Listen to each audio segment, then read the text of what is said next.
रात का समय था। चारों ओर गुप्त अंधेरा छाया हुआ था। केवल एक ही कमरा प्रकाशित था। वहाँ 4 मोमबत्तियाँ जल रही थीं। चारों मोमबत्तियाँ एकांत देख आपस में बातें करने लगीं। पहली मोमबत्ती बोली, मैं शांति हूँ। जब मैं इस दुनिया को देखती हूँ तो बहुत दुखी होती हूँ। चारों ओर अपना पराया, लूट खसोट और हिंसा का बोलबाला है। ऐसे में यहाँ रहना बहुत मुश्किल है। मैं अब यहाँ और नहीं रह सकती। इतना कहकर मोमबत्ती बुझ गई। दूसरी मोमबत्ती भी अपने मन की बात कहने लगी। मैं विश्वास हूँ। मुझे लगता है कि झूठ, धोखा, फरेब, बेईमानी मेरा वजूद ख़त्म करते जा रहे हैं। ये जगह अब मेरे लायक नहीं रही। मैं भी जा रही हूँ। इतना कहकर दूसरी मोमबत्ती भी बुझ गई। तीसरी मोमबत्ती भी दुखी थी। वह बोली, मैं प्रेम हूँ। मैं हर किसी के लिए हर पल जल सकती हूँ, लेकिन अब किसी के पास मेरे लिए वक्त नहीं बचा।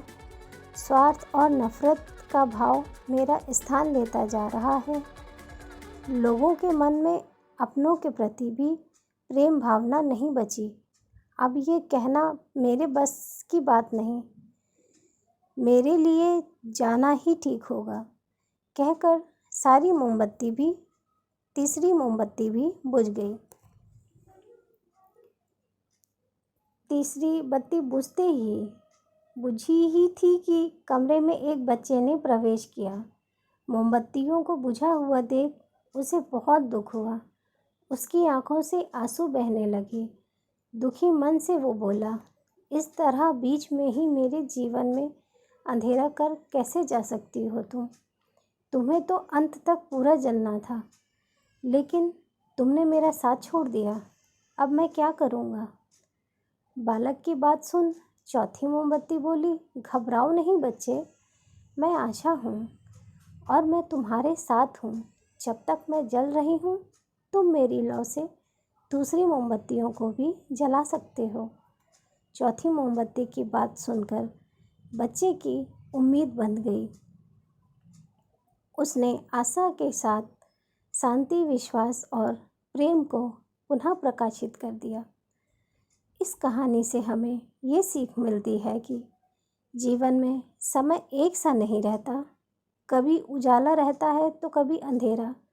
जब जीवन में अंधकार आए, मन अशांत हो जाए, विश्वास डगमगाने लगे और दुनिया पराई लगने लगे, तब आशा का दीपक जला लेना।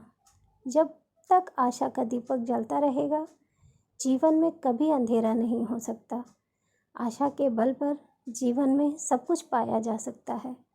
इसलिए आशा का साथ कभी न छोड़ें। दोस्तों, अगर आपको मेरी कहानी अच्छी लगी हो तो मेरे चैनल को लाइक, शेयर और सब्सक्राइब ज़रूर करें। धन्यवाद।